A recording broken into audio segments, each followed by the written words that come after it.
I assure you the reports are false. Please let me explain.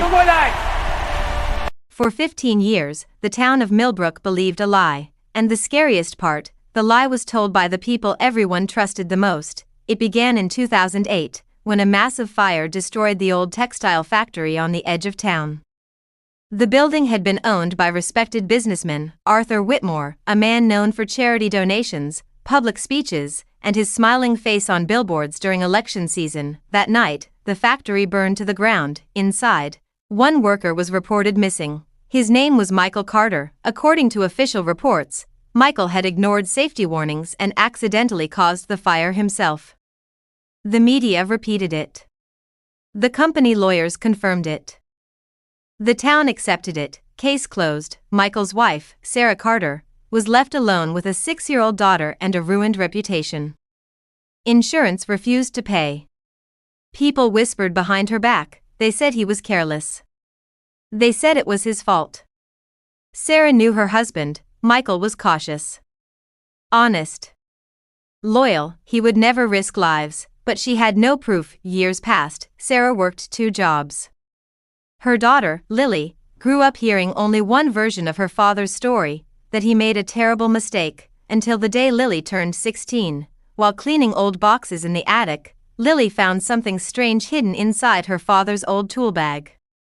A small USB drive, on it. Written in faded marker, "If anything happens, show this." Her heart started racing. She plugged it into her laptop. There was only one video file, dated the night of the fire. The footage was dark and shaky, clearly recorded secretly on a phone. It showed Michael inside the factory office arguing with someone. That someone was Arthur Whitmore. Arthur's voice was clear. "We can't afford another inspection, Michael. If they find those wiring issues, this place shuts down." Michael responded firmly, "Then fix them. People work here." Arthur's voice lowered, "You're not thinking big picture." Michael replied, "I am thinking about the people." Then the video cut out. Lily felt sick. She called her mother immediately. Sarah watched the footage in silence, tears streaming down her face. "They lied," she whispered, "for 15 years. They lied, but one video wasn't enough. They needed proof that the wiring was never fixed." Lily, now determined, decided to dig deeper. She contacted former factory workers through social media. Most were afraid to talk. Some ignored her, until one responded, Daniel Ruiz. He had been a maintenance technician that year. They met at a small cafe. Daniel looked nervous. "I signed papers," he said quietly. "Non-disclosure agreements. After the fire." "Why?"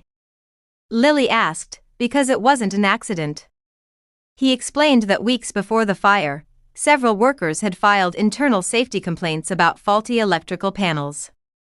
The company delayed repairs to avoid shutdown costs. The night of the fire, sparks from overheated wiring had ignited stored chemicals. Michael hadn't caused it. He had tried to stop it. Daniel handed Lily copies of old maintenance emails he had secretly saved. Evidence, real evidence. The truth was finally forming. Lily and Sarah took everything to an investigative journalist in Chicago. At first, he was skeptical. He explained that weeks before the fire, several workers had filed internal safety complaints about faulty electrical panels. The company delayed repairs to avoid shutdown costs. The night of the fire, sparks from overheated wiring had ignited stored chemicals. Michael hadn't caused it. He had tried to stop it. Daniel handed Lily copies of old maintenance emails he had secretly saved. Evidence, real evidence. The truth was finally forming. Lily and Sarah took everything to an investigative journalist in Chicago. At first, he was skeptical, but when he verified the emails, the timestamps, and compared them with official inspection records, something didn't add up. The wiring had been marked repaired, but invoices showed no payment to any contractor. The story was bigger than they imagined. 3 months later, a bombshell article was published online.